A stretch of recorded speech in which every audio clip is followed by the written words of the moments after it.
Good afternoon, everybody. This is 1 o'clock on Thursday, and welcome to our Hub Live. My name is Elise Hatton, and I'm the Smart Hub Business Manager. Now, if you've been following our Hub Lives, you would know that I usually have a nice big media wall behind me saying that I'm at the Smart Hub, but I'm actually not at the Smart Hub today. I am coming to you live from home. And not only am I not at the Smart Hub today, I don't have a guest with me in the location that I am, but I do have a very, very special guest. So the COVID crisis has actually created lots of opportunities, and one of them, the very, very best opportunities that it's created for us, is to reconnect or strengthen our connection with the Office of the Chief Entrepreneur, the Queensland Chief Entrepreneur. And we have the actual Chief Entrepreneur with us today, Leanne Kemp. Hey Leanne, how are you? Good, everyone. How are you? What a great way to connect and reconnect. I remember last year traveling through the region, 71,000 kilometres I covered over the course of about 2 months. So I think I'm going to get more digital miles than ever before. So good. Thank you for organising this. Such a critical time. Thank you so much for joining us. Where are you? I'm actually, to be honest, I just got a flu vaccine injection in my arm. I have a lollipop for being a good girl. I'm in the Department of Innovation in the middle of the city in Brisbane. I just scooted in the last 10 minutes. Otherwise, I too have been working from home and isolating. Yeah, it's the right thing to do. It really is. But good on you for getting your flu shot. That's good. Okay, so today's topic is how to use technology to respond to the current crisis. Now, let's talk a little bit about the crisis per se. What are you seeing? How is the business community responding, and how is it affected? There's so much that's going on at a grand scale, and everyone probably knows that I hold a global role with the World Economic Forum, and I first became aware of this, that it would become a pretty heightened global crisis in January. In fact, I remember being in Switzerland in a big room with Chinese officials and the World Health Organization, and I thought, oh, hang on a minute, there's something really quite unnerving that potentially could happen here. And Everledger, I have 100 people, operates over 6 locations in the world, and we operate in China. So I pulled our team out of China in early January, and we've been at the forefront of reorganizing our operations globally now for the better part of 2.5 to 3 months.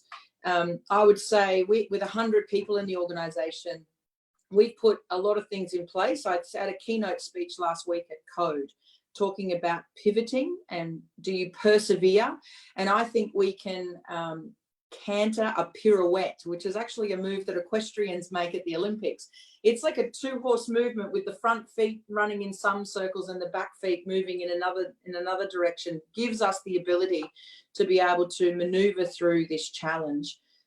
We have an innovation army that is really coming to the forefront, not only getting on with business, ensuring the duty of care with their own staff and employees, and ensuring that they're fanatical about their customers and building amazing products. But there are over 70 people now that have come together across the entirety of Australia to help understand where government is, I wouldn't say letting us down, not at all, where government not necessarily boom netting the entirety of our ecosystem, particularly as we start to see these federal packages come out. How can we think about the JobKeeper allowance, but does it really address pre-revenue companies, which it doesn't, and we have so many pre-revenue companies that are startups across Queensland. It doesn't even cater for high-scaling technology companies or life science technologies like Everledger, where we have a huge amount of intellectual property, a big core development base here, that we can't afford to have talent drain. So yet again, you know, that's a lot of the front-facing work that I've been doing in and around the legislative and the policy work to ensure that we have the right support mechanisms in place. And beyond that, I've seen a connectedness, which is so great, you know, using technology like Zoom and Microsoft Teams. All of the tools are here for us to be able to rethink the way we work. And I think that we can solve that pretty quickly. We have, but now it's about what do we work on in the right time sequencing to solve what is largely a pretty huge challenge, And I don't subscribe that everyone should be immediately pivoting to solve for COVID. Like, we have very clear pathways around where COVID will have direct impact beyond the economic impact. So we're seeing big take up by our med tech companies, telemedicine, mental health service providers. How can we engage in a far sort of deeper way around digital transformation efforts? All of that is ripe for the picking. And then we see other companies and other startups using this time to further up their internal skill sets, to also build a far better product so that they've got this operational hibernation time. So yeah, many people are treating it in many different ways. That's excellent. Okay, so you used the word pivot a couple of times. We do have some of our local small to medium enterprises who watch these HubLives. So could you, just for people who are not familiar with the innovation jargon, can you explain what the word pivot means? And then I'll ask you about what to work on and what the right time frame is for us to work on those things. But what does pivot mean? It's great that you asked that, because actually today the Far North Queensland crew have taken over the social media channels for the Chief Entrepreneur's Office, and indeed they actually described it in the most eloquent and perfect way, and also provided for a couple of examples of how their own business has pivoted. So pivoting doesn't necessarily mean learn a new skill set or completely change the business itself. Pivoting can mean that you take the very best of what you have and find an alternative industry. Prime example could be Everledger, that works in the diamond space. We could easily pivot our platform that provides for authenticity, certification, and provenance. We could pivot that to be able to underpin certification for medical equipment and for PPE and gloves and masks. That to us would be a pivot, because it's the same platform, the same team, the same people solving for effectively the same problem, but in a different industry. Awesome. Okay, so it's taking what you have and using it slightly differently or in a different industry. Would that be it? And or taking what you have in terms of your skill set. So you might have incredible data science team with artificial intelligence, and you might have put that into the diamond industry, but maybe that same skill set now could be used to build algorithms for, for COVID, for social distancing. Awesome. Okay, so that brings us to the next very important point. What kind of time frame should we be thinking about now? Do we think immediate time frame? Do we think the next 2 to 3 months? We don't know when this is going to end precisely, but we do know that there will be an end, and we know that life will change again then. So what kind of time frame do you think we should be thinking about? Do we try and capitalize on the opportunities that exist today? Do we use this as a winter time on the farm where we're preparing for when things come back? What should we do? I mean, I've been an entrepreneur now for the better part of 20 plus, say 25 years. And so in that time, I've seen the dot-com bubble and bust. I've seen the global financial crisis, 9/11. I've been in and around those markets when all of these tragedies occurred. This is quite different because it's a double collision. It's a collision of a pandemic and a health risk, as well as an economic downturn that the entire globe is now facing. So I would say there are very real mechanisms at play that we can look back into history to understand how to pivot, turn, pirouette, persevere through this. And those learnt lessons, we have a number of seasoned people who have been an entrepreneur long enough to know how you can maneuver through an economic downturn. We can also look back to the science and the medicine around the Spanish flu and even smallpox. What we will get is the second wave. We haven't got the second wave of COVID yet.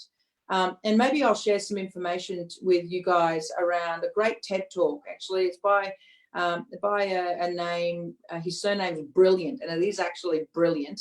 And he talks about the pandemic in 2007 and how to prevent it from a world crisis. So I think we have to be looking at a 12 to 18 month horizon. We also have to be thinking that this is only the first wave of a second wave that will come, which means that whatever companies are doing and thinking about pivoting immediately to, please be really sensible in understanding that you're addressing a heightened crisis now, but there will be a place in the world that will go back to normality. And will the solution that you're building now to address the most critical problem of the day, is that still a problem to be faced in 12 months' time? And so therefore be very pragmatic about the business that you're committing yourself to, and then put those sort of thinkings and the resources around it. It's also very clear that, to a certain extent, unlike the other economic crises that were contained geographically in one location, or contained, say, a finance sector like the global financial crisis, or contained into a dot-com bubble bust, which of course is the tech sector, this is an entire globe that is now going through. So it just means that the world's pace is going to metronome into a different way, rather than one particular segment being crucified through this time. So listen to the winds of the trade winds of change that are upon us. And there will be a new settling of momentum. And we don't know where that will go yet, but before we get a complete settling of the global markets, there'll be a two-speed change. And that is, China, for example, is already starting to trade, but it's not yet had its second wave. So we've not yet seen, if you had COVID once, what does it do if you have it a second time? We've not seen Australia go through its winter yet. And we know that this is a respiratory virus. We know it also is an influenza stream. So we get sick when it comes into winter, but we haven't seen what that looks like yet. So I would say you've got to think in many horizons, and think as long-term as 12 to 18 months. Now, that's not to say that we'll be locked in our houses for 12 months and we won't be able to go out into the streets. Certainly not. I do think that that lift will come out, particularly after the next 4 to 6 weeks. And I do think the month of April, this month right now, is a criticality month for many countries around the world. We're seeing heightened, disturbing numbers coming out of the US, and that market is going to have a long-term weighted strategy economically. So anyone who's thinking about raising capital out of the US, I would say it's going to be a very difficult run if you are not already supported in a portfolio of venture capital there. I would say that Australia's relationships with China remains and still will remain strong. And if there is an opportunity to further up your existing relationships into China, do that quickly. I also feel that there's a lot to be learnt from rural regional Queensland, because you guys are used to being remote. You're used to, toggling and working from home. You're used to having various streams of information coming your way. So there's actually a lot to be learnt from the major cities back up into rural regional Queensland as well. Yeah, it's interesting. It's interesting to see the response from rural and regional areas like Rocky, but yeah, we're definitely used to a part of what's happening right now. But it's, even for us, it's a bit confronting. Full of opportunity though too. So let me just say, hey Monique, Paul. We've got 2 Pauls, Jay, John. Thank you so much for joining us today. I'm talking to Leanne Kemp, Queensland's chief entrepreneur, and we're talking about how to use technology to solve the current crisis, or to navigate your way through the current crisis. Now, Leanne has covered that pivoting is super important, and it basically, I think Paul gave us a definition for pivoting as well. Let me see, Paul. Take your experience and apply it to a new problem. That's right. Take your experience, take your skills, take your platform, take your resources, and apply it to a new problem. But Leanne makes a really good point, and that's at the horizon, the time frame that we need to be thinking about is kind of 12 to 18 months. And there's a lot of unknown in our current situation still globally, and we'll just have to kind of wait and see how it all unfolds. So if we know that the right time frame is about 12 to 18 months, Leanne, what should we be working on specifically in terms of technology? Like, what should we be embracing, or what technology should we be building? What technology should we be incorporating into our businesses? Just also thinking that not everyone on this live would be a startup. Yeah, so I think there are a number of, that's a broad question. And it is. Thinking about the best technology and tooling to enable you to be agile in your approach, to enable you to be fast to make critical pathway decision making, and to ensure that you have a connectedness with your people and your stakeholders and your customers. So however that folds out for you as a life science company that might have to sit in a laboratory, right, that needs big, formation of equipment, there's got to be ways upon which you can start thinking about not just only communicating through Zoom links or Facebook Live, but the digital transformation to enable you to be able to be agile, critical pathway thinking, and to ensure that there's this co-design element with your key customers is critical through easily the next 3 months. And when I talk about this being 12 to 18 months, what I'm meaning is the 12 to 18 month horizon is in the dependency of us finding a vaccine. So we need to also be aware that many people will continuously get sick, and tragically some will die if we don't find a vaccine. So the race is on for the vaccine. Queensland's leading. We're one of 3 universities in the world that started this in January, and we're already at clinical trials into humans and in animals. So we are leading the globe when it comes to this. So I'm sleeping well at night knowing that we have scientists in our own backyard here that are working on this, and that if they do it first, the likelihood is we'll get it first. So great for us. I think that the business is ticking on as usual to a certain extent, but it's a new usual. It's a new normal that is being created right now. To be fanatical about your customer and fanatical about building your product, and find those customers that treat you as an essential service. So if you can work out how your technology, solution, service, product becomes an essential service for them, then they will glue with you through this time. You can work out the details commercially, if there's longer payment terms or shorter payment terms or some way to do bulk up on discounting, yes. But if you become a critical and essential service, then you'll be continuing with them through this journey.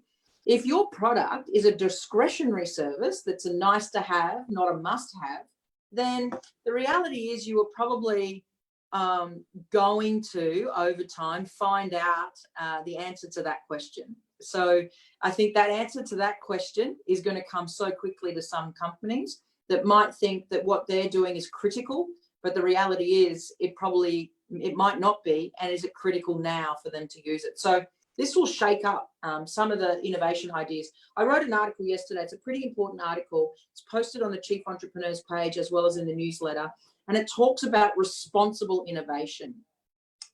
We all have 3D printers, robotics, drones, everything. We have the most amazing technology to solve all of the grand challenges of the day. The reality is today, though, we need to be mindful and responsible.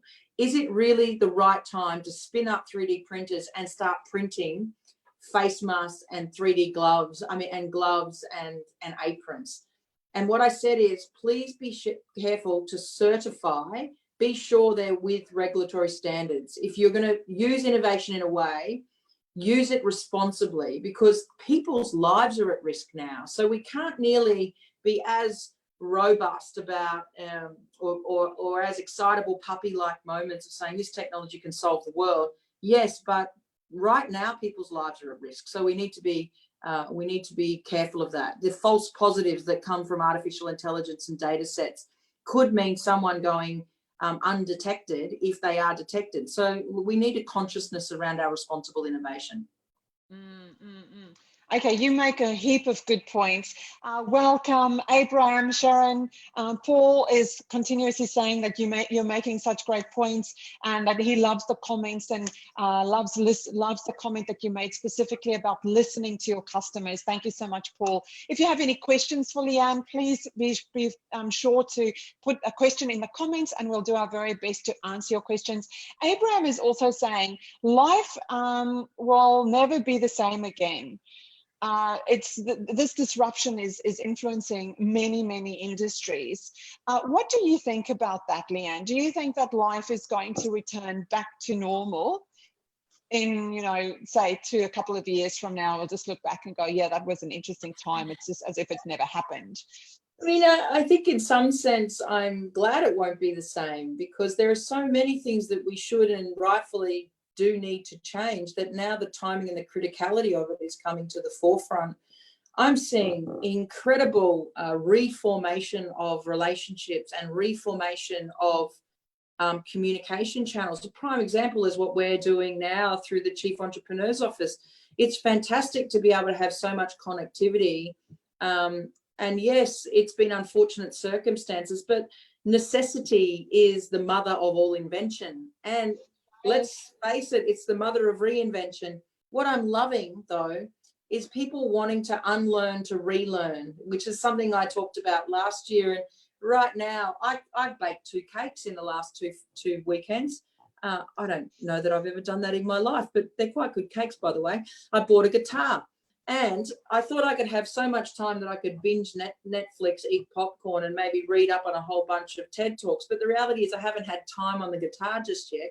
But I want to use this time to be able to think about what are the new skills that I want to learn? What is the shared knowledge that I want to bring to the forefront? How can I reconnect with people that I haven't necessarily been able to connect with easily? What we're also seeing in my own business is really busy executives that would never have had the time, that put their forward planning into, say, 2021, are now bringing it forward. They're contemplating under robust planning models, how can they bring their innovation into the forefront? Because now it's not just about entrepreneurs, it's also about intrapreneurs, right? Like companies, for example, we have a race car company in Queensland that's pivoted and are now making our ventilators so that the hospitals have enough ventilators. Bundaberg rum, Bean Lee rum, the distillery is making hand sanitizers, like fantastic. So it's intrapreneurs now that are happening. Innovation showing up in so many different ways. It's a pretty exciting thing to see. It absolutely is, absolutely. And there is definitely a lot of opportunity for people to do what they always wanted to do but never have the time for. I have a question from Jade. What do you forecast about customers' spending patterns with online purchasing over the next 6 months? It's definitely going to leap, and hopefully we'll catch up with the rest of the world. I spend so much time in New York and Paris and London and where my offices are. And I have a 2-click lifestyle. Whenever I land there, I can click and collect in a moment of time, or it just gets click and delivered. Australia has been behind the scenes when it comes to that. You know, it's only just been recently that we've had Amazon sit here with warehouse infrastructure. So I do think that this will enable us to build better digital infrastructure, and that we will be able to, and will be forced to, enable that to happen. And we will also start to think about how can we bring last mile delivery services to the forefront. So I think e-commerce is going to be a big boom, but more importantly, what I think is re-commerce, right? The ability to think about everything that's in your home. Do you really need all this stuff? Is it there? Like, if we're having to tighten our belts, the government's already been incredible in its landmark decisioning around the federal package to protect jobs, or at least provide cash flow in a short term. But there'll be a time where we'll look around and think, do I need 3 TVs? I probably don't. And that you will likely re-commerce that material back out. So I think there's really interesting models here that are yet to emerge, but when they do emerge, they will stay. They will stay as life as normal. So let me see, Mark has a comment. Hi team, Digital Res here. We are all watching. Our client base is tourism, so we are seeing our clients right across the world being disseminated. Our opportunity is established better communication with our clients and promoting our technology tools to help businesses modernize and be ready to take advantage when tourism starts up again. He says, be ready. Is there anything that you would say to Mark that he also needs to be thinking about at this time? Absolutely. I think tourism, like many experiences, we will see a huge pendulum swing. We've hibernated ourselves away and isolated, and then you will, once the banning of the lift of the 2 people in a public space and or restaurants begin, it'll be like Mardi Gras on the street. They'll be not just having table for 2s, it'll be table for 20s. We'll re-engage in a human space more than ever.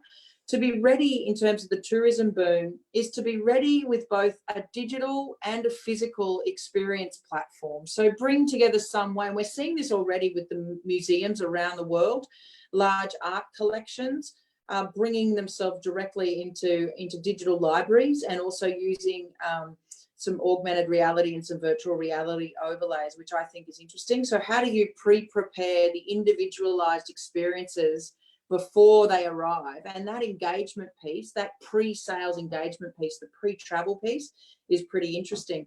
What I also think will happen is there will be more of a community awareness around our collective contributions to the planet. So ecotourism, citizen science. If you're there and you've come out of a tragedy, like we have a pandemic and the major fires that happened in Australia, we know and understand that the heightened concerns around climate and environment sustainability are not going away. We'll still have a COP26 this year. And the reporting into the Paris Agreement will be there. And I think that there will be people that will want to contribute whilst they're embarking on their experience, and they'll want to see and leave the place in a way where they can continuously contribute back to. So they're kind of some interesting things that I think will happen. So citizen science is really interesting to me. How can we gather that data? And I know Paul and SheMaps do an amazing job up there in their drone programs, not only in schools, but also across the entirety of the reef. So how do we make that connection a little bit more, or even have an understanding that it's available to everyone? Excellent points you make, Leanne. Excellent. So I want to, so much opportunity, so much work that we need to do right now. Do you have any tips for people who are feeling overwhelmed or stressed or isolated, lonely, to the point where they can't actually visualize, the way forward or what to do next, or they might feel paralyzed, or they might start to feel anxious? What can we do to be able to calm ourselves down so that we can get on with the work that needs to be done and can deal with the changes that are happening right now? Yeah, it's a big question. I think I've spent so much time on aeroplanes, growing Everledger, hyperscaling, to different city, different country, each day, each week, each month now for a solid 5 years. And all of a sudden I'm confined to a one-bedroom apartment, no airplanes, stuck on the ground and in the house for 18 hours a day. I would say the biggest reflective moment would be take this time to be brave enough to know yourself. Having a public profile like I do, and even more so globally, many people meet me and think that I'm an extrovert because I have to be present and I have to be public and I have to say the things that need to be spoken about and be the one out the front. The reality is I'm actually quite an introvert. I spend a lot of time doing that out the front, takes a lot of energy away from me. And I find myself in different ways. So last night I jumped on my bike and I went for a 30-minute bike ride, and it was 11 o'clock at night. But I felt great after that, and I felt safe doing it. To be honest with you, I think if I was to do that 3 months ago, I wouldn't go on the bike at 3 o'clock. I think there's too many cars on the roads. I don't know who's going to be on the road. I'm a woman. I'm by myself. Now I'm like, there's probably no one around. And there actually was very little people around. And the people that were around were either on the bike or running, and they were more concerned about their own health than what the risk is to me. So I think being brave to find yourself is hugely confronting. And this is a time that people will be finding themselves without knowing that this is the place that they're finding themselves, if that makes some sense. Having a willingness to connect in with people that you mightn't necessarily think you could connect with before today. So, for example, everyone is in a frame of mind of heightened anxiety and understanding the importance of mental health, understanding the importance of connectedness, and anyone that you reach out to, I would say, would probably connect back with you. So take the opportunity to be a bit brave, right? Say, wow, I'd like to have a virtual coffee with the chief entrepreneur. See where that gets you. There's no harm in that. And connect across digital channels. Everyone is watching Twitter, Facebook, Instagram, LinkedIn messages, email boxes. So now there is the ability to connect in a digital space in a quick period of time. That's a really good point. So you say that everybody is watching all of the socials, but also if we're all getting online and we're all doing events and webinars and podcasts, and we're all trying to connect with our customers and our communities, the competition is certainly increasing as well. How do we effectively capture the attention of our customers, our members, our audiences, while there is so much competition online? It's so simple. You have to align to finding your tribe where value and values align. So the values of who you are and the topical conversation that is important to you, and the value of contribution of the mind space, or the sharing of knowledge, or the contribution of time. That's what you need to find. And you won't be all things to all people, and you mightn't want to hear from all people, but seek out and search what that tribe looks like. You are in connections with your family now closer than ever.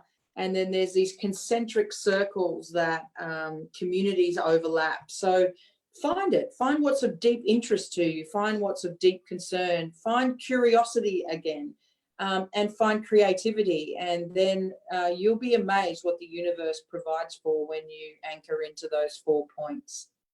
Oh, I love that very, very much. Thank you so much for joining us on today's Hub Live. We are so privileged to have the Queensland Chief Entrepreneur, Leanne Kemp, joining us and answering our questions. So really the topic for today is, how do we navigate this crisis, this changing times, especially using technology? But I think that there is so much more that we can use other than technology. As you just mentioned, the creativity, connecting with people, and being brave. There's a real opportunity for the brave right now. So if you have any questions, please pop those in the comments. We'll be asking them, and Leanne is doing a great job in answering them. Hello, Daniel. Hello, Tess. Thank you so much for joining us. Great to see you here on our Hub Live. Leanne, let's go back to a point that you made earlier, which is to co-design with your customers. Now, that's a really innovative way of thinking. Can you explain what that process looks like in a little bit more detail? Because I think it is at the heart of what we're going to be doing moving forward. Yeah, so look, we've done this quite deliberately and deeply in the diamond industry, and you can imagine how guarded and how opaque that industry is. So first you need to be able to establish trust. And the reality for us is we know technology very well. I certainly appreciate diamonds and know a little bit about it, but the customer knows their business better than anyone else. And it's our job to, use the dimensions of our senses. We have 2 ears, 1 mouth, 2 eyes, and use them in that ratio. So it's our job to listen. It's our job to see. And we can convert that into a platform, which is what we've built with our customers, where that entire co-design experience is done now in a virtual world. So we're connected across 14 different countries with our customer base, and we run through some pretty well-established personas. So if I was Jane, she was buying a diamond, this is what it would look like. So that is well rehearsed and well understood. There's also a pretty benign way to be able to get that information back through surveys, but we don't necessarily embark upon surveys per se. But then we actually randomize and find people that would be those users, and we put them in front of our software, and we allow them pretty much like a madman on 2 hands on a steering wheel with no airbag, and we want them to take that Ferrari as fast as they can and run it straight into a brick wall, to break it, recreate it, make it better. There's also really great and interesting technologies. Griffith University has it, where they're able to, particularly for digital platforms, follow the eyes, the sentiment, the keyboard initiatives to see how interactive or how difficult that platform is. And that experiential testing is something that we use quite a lot. So essentially, if we were to generalize what you just said, number 1, know who your tribe is, know who your ideal customer is, or if you have more than one customer segment, know who they are.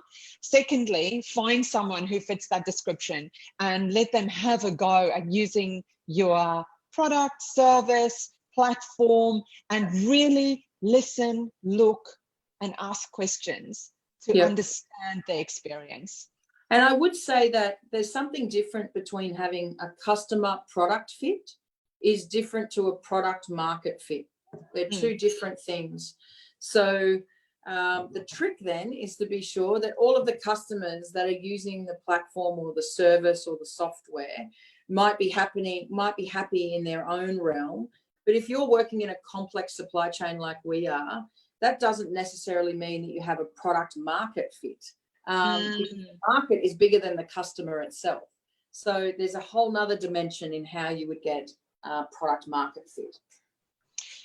Do you want to give us a little bit of insight? And you've got to tell us, how does that work?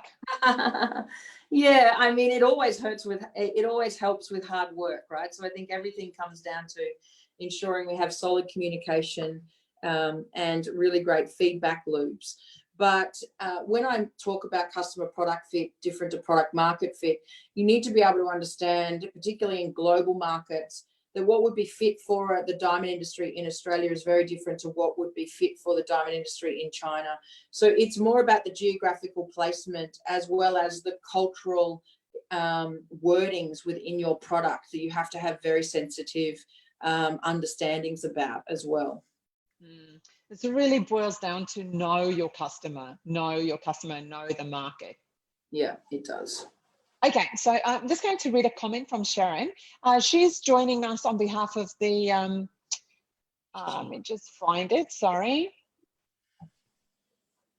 Let me see, Sharon, where's your comment? Watching in from the aged care sector. And her comment is, are there businesses looking at ways to help people connect who haven't previously used digital technology? For example, older people. Do you know of any businesses who are looking to help people who are not familiar with digital technology? Yeah, I do actually. The Premier released Care Army. I'm not sure if everyone caught it, but it was earlier this week. And the Minister Jones, who's Minister for Innovation, is the general in charge of the Care Army. It's come out of the previous Mud Army that was spun up when we had huge floods here in Brisbane and I think also in Townsville. And it's a volunteering application that's been put together, and it actually is bringing the entire community to the forefront on engagement with the elderly over 50s, I think, or over 60s. If it's over 50s, mate, I've nearly got my hand up for that because I'm 50 shortly. But it's using both offline and online connectivity. So even placement cards, what can you help me with? Do you have a phone? What's the phone number, etc., and engaging in that way. So I think we are the only state that has spun that up in such a rapid formation. And there are about 15 companies that I'm aware of in Queensland that is particularly focused in providing for medical and home care facilities for the aged, for the elderly. So, and that's through the NDIS, which of course is our National Disability Scheme. How can we get hold of that information? If Sharon wants more information, where can we find Yeah, absolutely. So Emily from my office will definitely post that up and we'll get that out. It's the Care Army, Emily. I've just got Emily with me, so she just walked out quickly, but I've given her the nod. So we'll get that straight up and we can share that across directly into the hub, and then you can take a local comms out to the Rockhampton crew. Beautiful. Excellent. Thank you so much. Please keep the questions coming. They're great. Leanne will obviously answer them. Well, we don't have much time left on our HubLive, so if you have a question, be brave and ask it now. Leanne, in kind of wrapping this up, what would you say is your last kind of words of wisdom in terms of technology, connecting with customers, using innovation, pivoting, pirouetting, and the mental health aspect?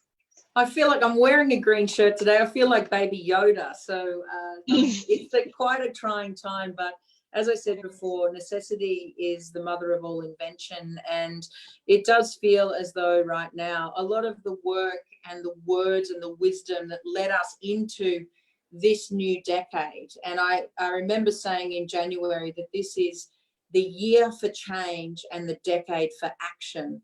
And I still subscribe to that. In fact, I still think and know grander time is the change, because we have had to do what we're doing right now. So I would say the words of wisdom that come from my mouth is to reconnect with yourself and be deliberate in that connection. Now is the time that all of us need to nearly unlearn to relearn, whether that is just health habits, whether that is new and informed pathways so that you know what's truth and know what's misinformation.